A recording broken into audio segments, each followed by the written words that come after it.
ठीक है। Data challenges क्या हैं अगर हम चाहें कि हमारा कोई डाटा जो कि इस समय मौजूद हो डिजिटल प्लेटफॉर्म पे और हम उसे हटाना चाहते हैं, तो क्या क्या चैलेंज दिखाई देते हैं व्यवहारिक संदर्भों में, कानूनी संदर्भों में चैलेंज क्या आएंगे? व्यवहारिक संदर्भों में ये चुनौती है सर कि डेटा को प्रोसेस कितना किया जाएगा। मतलब ये हो सकता है कि कितने सारी कॉपीज हैं इंटरनेट में और उसको छांट कर काट पाना एक काफ़ी डेटा कंज्यूमिंग और एनर्जी कंज्यूमिंग काम होगा, जो कि एक संस्था के लिए शायद फ़ायदेमंद ना दिखे। और दूसरा फ़ायदेमंद से ही अगर ड्रॉ किया जाए तो ये व्यावसायिक रूप से भी नुकसानदेह हो सकता है, जो प्लेटफॉर्म है बिग 4 कंपनीज है आईटी में उनके लिए।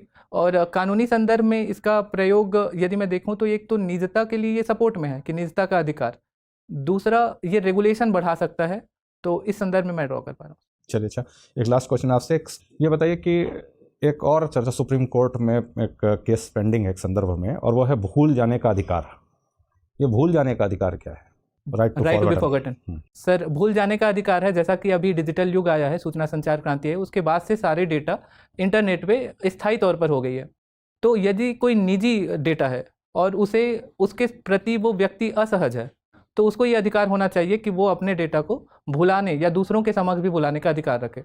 जो डीपीडीपी एक्ट आया था सर, इसमें भी पूरी तरीके से राइट टू बी फॉरगॉटन का प्रावधान नहीं था, लेकिन डेटा डिस्ट्रक्शन का प्रावधान था। तो एक किस्म से यदि आप असहज हैं या कुछ न्यूडिटी से रिलेटेड है, तो आप जो प्लेटफॉर्म है उनको रिक्वेस्ट करके कुछ समय में उससे डेटा को डिस्ट्रक्ट कराने का निर्देश दे सकते हैं।